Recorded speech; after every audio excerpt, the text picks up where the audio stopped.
dahil umaga na at medyo tinanghali na ako kasi pumasok pa ako. Ayan. Tayo ng pagkain. Mag-prepare ng tayo aso. ng pagkain ng Prepare aso. natin ang Yung pagkain dalawa ng na mga ay tatlo na aso. nating aso. Kay Axel na pagkain. At Chimkin. kay Mga chimkin.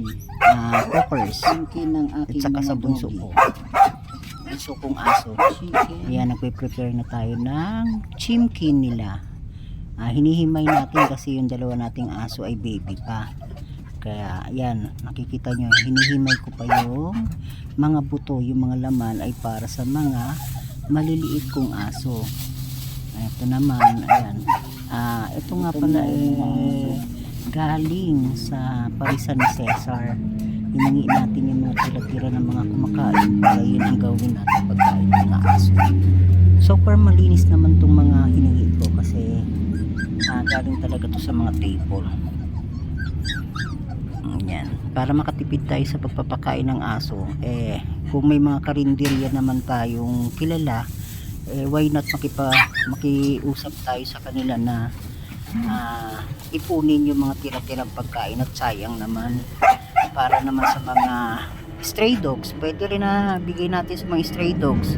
Kaya sa mga may karinderya dyan, yung mga tira-tira ibigay po natin sa mga may alagang hayop para mapakinabangan. Ayan. Tuloy pa rin tayo sa paghihimay kasi yung mga maliliit na aso bawal sa malalaking buto at hindi pa nila kayang tunawin yan ng mga aso maliliit. Ito, tinira ko para mamaya namang tanghali may pagkain pa sila. Yan, yan, tapos na ako sa paghihimay. Prepare ko na yung kainan pang iba.